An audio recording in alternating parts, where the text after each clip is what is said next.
Well, I'm the Frugal Gardener, and as you can see, I am outside. I'm actually in my new garden. It is a work in progress, and this is episode 1 of gardening with your kids or gardening with your children, maybe gardening with your grandchildren. This is a limited series, and in this series, I'm going to focus on ways that you can bond with your children, ways that you can spend time with them that is not going to be complicated. It's not going to be lengthy. As a matter of fact, my suggestion is that you only spend maybe a half hour to an hour, depending upon your child's age and your child's attention span. So let's get into it. For those of you who are here for the first time, like I said, I'm the Frugal Gardener. I garden in Zone 7A. It's in the hills of West Virginia. And my theme, most of the time, my theme is how to save money while you're gardening. So gardening on a budget. So along the way, I'm going to give you guys a couple of tips. But right now, this series, I want it to be fun and I want it to be easy. So I am going to start with the basics, which is the average age. Well, I started my nephew when he was around 3. My granddaughter was also around 3. And before you say 3, how can you garden at 3? They didn't actually garden. I introduced them to gardening, took them out to harvest tomatoes and to show them how to water. So they were basically along for the ride. They were basically indoctrinated into gardening. So once they get to about 5, my nephew is going to be 11, so he has his own patch. So 5 is a good age, 5 and up. And basically the things you're going to need is, well, you're going to need a watering can. The reason why I say watering can is because my nephew struggles. I have a 2-gallon water can, and even though he's a guy, he still struggles with it because water is heavy. Water is about 7 to 8 pounds a gallon. So do the math. You're talking about, maybe 16 pounds for them to try and manage. So you need that. I just bought my granddaughter a sun hat. So you're going to need that to keep the sun off of the little ones when they're out there gardening. And knee pads, that's optional. Gloves are also optional. I don't want this to get into, spending a whole lot of money. So the other thing, and I keep this with me all the time, they're going to need to stay hydrated. Some of these days it's going to be hot. Even though you're going to be out here for an hour or less, they are going to need to stay hydrated, as you will also. So water for everybody. One of the things I'm going to focus on is colors and familiarity. So children love colors. So every week I'm going to select about 3, sometimes maybe 4 different flowers to plant. And we're going to walk through the process. I'll tell you the one thing I'm not going to do is we're not going to do root vegetables. Why? Because children are generally impatient.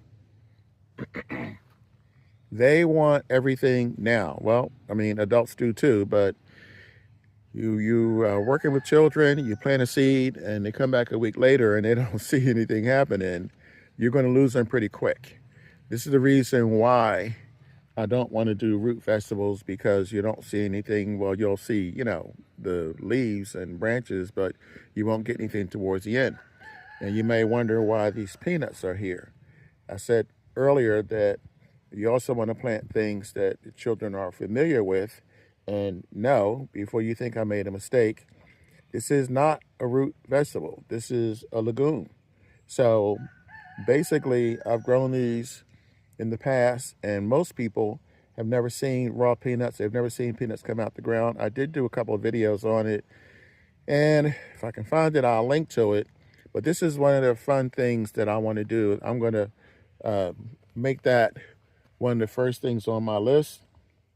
The second point, well, actually, the third point that I want to make is you want it to be drought tolerant. Why? Because if you have a hot summer, if your children are out, if you are busy, if you miss a couple days, you don't want to kill off your seeds. That's, I mean, one of the easiest ways to get your children to walk away from gardening is to kill their first plants, or for if they kill their first plants. So by me selecting drought tolerant flowers, then even if you miss a couple days, once they get established, you have to water them in the beginning on a regular basis, but once they get established, then you can slack off a little bit. So I set colors.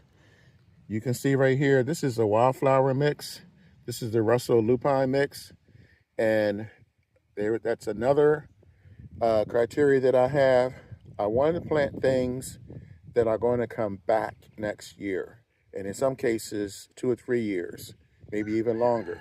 Obviously, if you're growing food like peanuts, you have to plant those every year.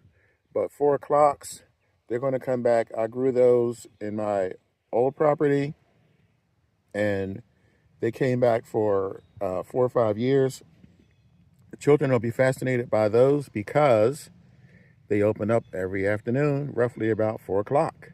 So that's something that they'll have that's something they'll have to look forward to when everything starts to germinate and come to life. So the other thing is, like I said, what's familiar, children, every child knows what a sunflower is. So I'm kind of juicing it up. This is what I'm planting in my garden, or should I say right outside the garden. No, actually it's going to be right over in this area here. You can plant your traditional basic sunflower, which is great. The reason why I selected sunflowers this week for week 1 is because they get tall, and because you can harvest the sunflower seeds and you can roast them just like you roast the peanuts. So this to me is more exciting. There are many, many different varieties of sunflowers. This is called Autumn Bounty, and I will go into the whole planting of these for those of you who are new to gardening. So you're new, your children are new. I just completed a series for new gardeners. I'll put a link below so that you can go back and check those videos out. There's about 3 or 4 videos, excuse me, so it shouldn't be that much, shouldn't take up too much of your time to look at those videos. Now, the last thing I wanted to bring to your attention is the price. Because all children are different, and you don't know whether they're going to take this or not. So you don't want to go out and spend way too much money on a bunch of stuff. A lot of people, I read somewhere recently that the average gardener spends $750 a year. I was blown away. I can't imagine spending anywhere near that much. So you can go to the dollar store, and these were 2 for $1. Before they were 4 for $1. The prices are starting to go up. So still, you don't need a whole bunch of seeds. And like I said, for the next 3 weeks or so, I'm going to feature other things that you can choose, because I really don't expect you guys to buy every seed that I show you. The purpose of me picking out 3 or 4 is so that you and your children can decide which out of these that you want to grow. You might just pick 2 a week. You might pick 1 a week. You might skip a week. So that's something that I'm doing to give you guys options. I said that that was the last thing. Actually, not sure if I mentioned labels. You're definitely going to need to label what you're growing. Labels are super cheap, You can buy 50 packs of 50, packs of 100. And this is something that you can get your children to do, because at this age, they should be able to, write. And again, you're going to be there to help them. So that is the other thing that you need to pick up. So it's not really that expensive. Like I said, it's not that difficult. So, again, we're doing perennials. We're doing drought tolerant. And again, the perennials is for the flowers, not for the food. And just, again, a quick recap. You're going to need a sun hat, a watering can, knee pads, gloves, labels, just the basic stuff. You don't need to really spend a lot of money to outfit your child. Of course, things like spades and trowels are things that you probably already have that you can share with your children. So hopefully you guys will talk to your children, and hopefully they'll be interested, they'll be excited to get out into the garden and actually grow something of their own. One thing that I did not put down in my notes is pictures. That is, I have tons of pictures of my granddaughter and tons of pictures of the frugal nephew. I even have pictures of my children. Well, they're in their late 30s and early 40s now, but I have pictures of them gardening with me, mostly the frugal daughter who now has her own garden.